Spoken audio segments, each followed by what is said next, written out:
So I'm now going to invite to the mic Mark Lindsay. Mark Lindsay is one of the 10, I'd say the 10 great photographers of Trinidad's modern age.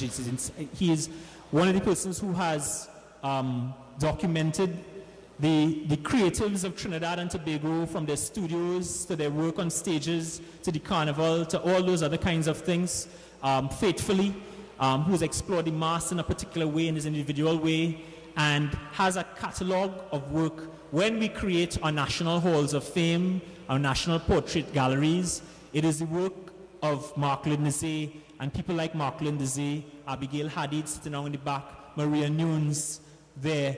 That will constitute Noel Norton, rest his soul, Jeffrey Chuck, rest his soul. Those are the things that will reconnect us. Those are the people who, even though we've lost 19,000 of the 20,000, those are the people who have the connectors that will bring us back to the glory and connect us back to those things. I'd like you to bring on Mr. Mark Lindsay.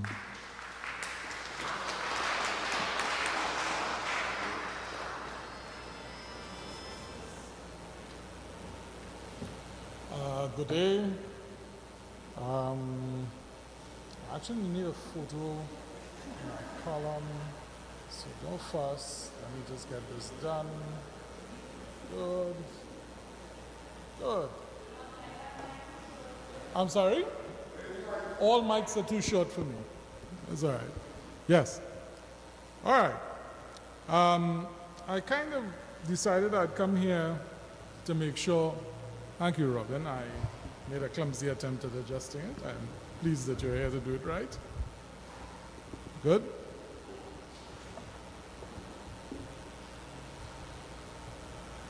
Yeah. I kind of wanted to talk to some things that might not crop up in a forum like this normally. So I've written out some stuff because I'm sometimes good at doing this on the fly, but there are a lot of things I wanted to cover. There's a real possibility that in the rush to postmortem the major missteps of Carnival 2014, that we'll make more far-reaching mistakes in the planning of future editions of the festival. We're on the verge of deputizing a cavalcade of cultural Captain Bakers, the now largely mythical villain of the annual Camberley performance. These folks are likely to police the boundaries of what is allowed and desirable in a festival that is founded on the idea of the Bacchanalian release of intellectual inhibitions. So many of the issues that surfaced during the celebrations of 2014 arose out of exactly that fundamental conflict. Bands were penalized for having underage celebrants and for starting at the wrong point in the parade route. Pretty much everything that was said about the defiantly privatized Socadrome event. It's as if we now believe that Carnival must be both continuously subsidized and ruthlessly regulated if we're ever going to whip it into shape. But consider something else. Consider the very heartland of Carnival itself, the private urge to present something engaging and creative as your contribution to the festival.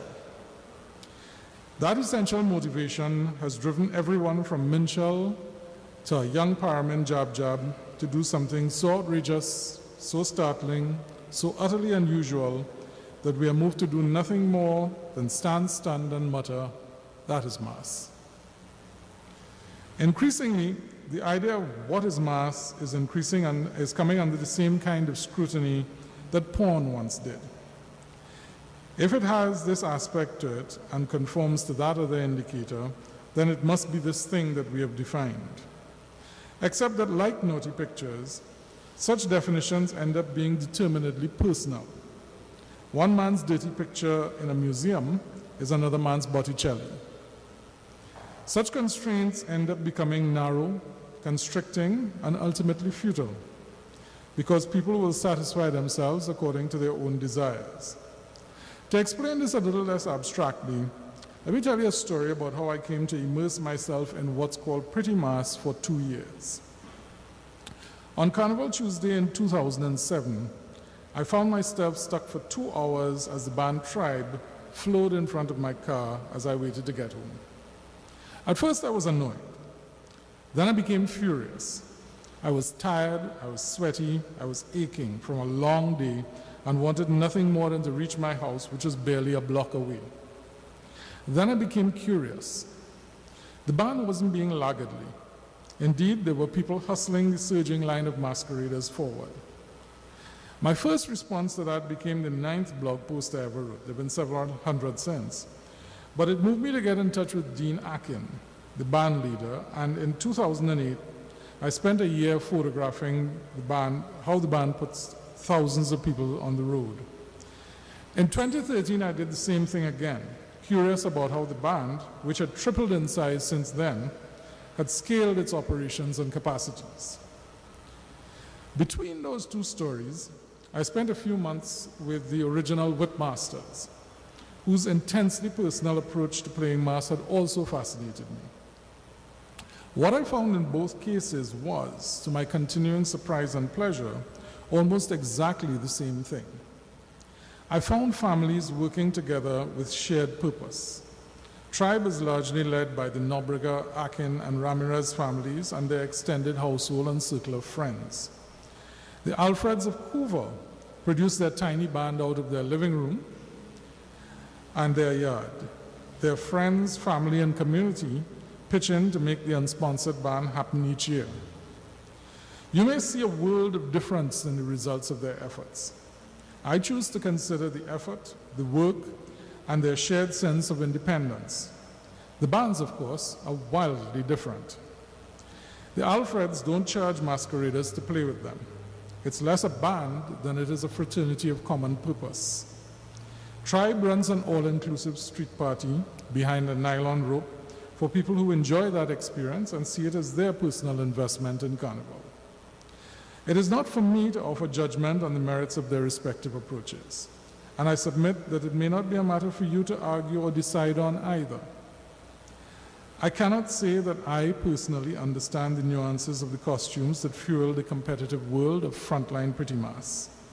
I can attest, though, that there are people who are connoisseurs of the form.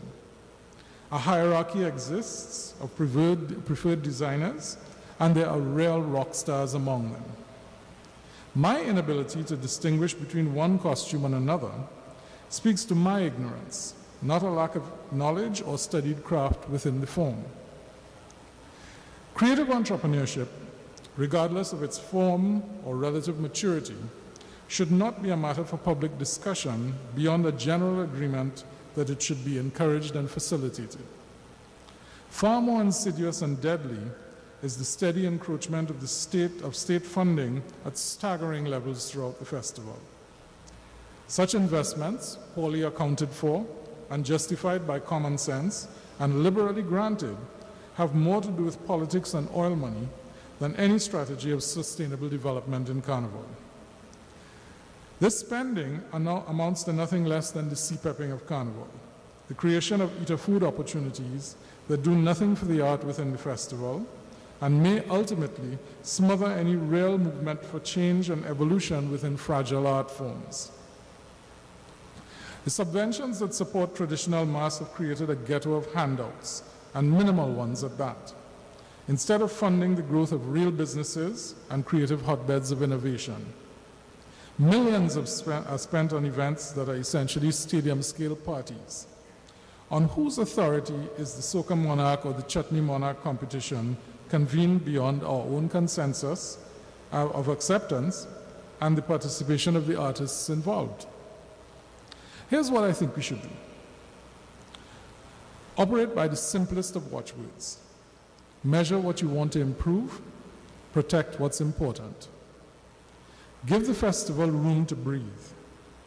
Most of the problems of Carnival arise because of congestion and poor management of large crowds through small spaces. Remove that ridiculous rule about children and bands on Carnival Tuesday. Family-based bands will die off in a generation without that early engagement. Push party bands to self-police the behavior of children in their bands. Listen to the people who are actually doing Carnival. the masqueraders, the calypsonians, the recording studios, the media, the party promoters. Every tiny fix should become part of a larger plan. Face the reality of Carnival today. Fun reminiscing about Carnival's past will not magically cause them to return, and we're wasting a lot of time talking about traditions when that's exactly what we're creating today for future generations. That's my 10 minutes.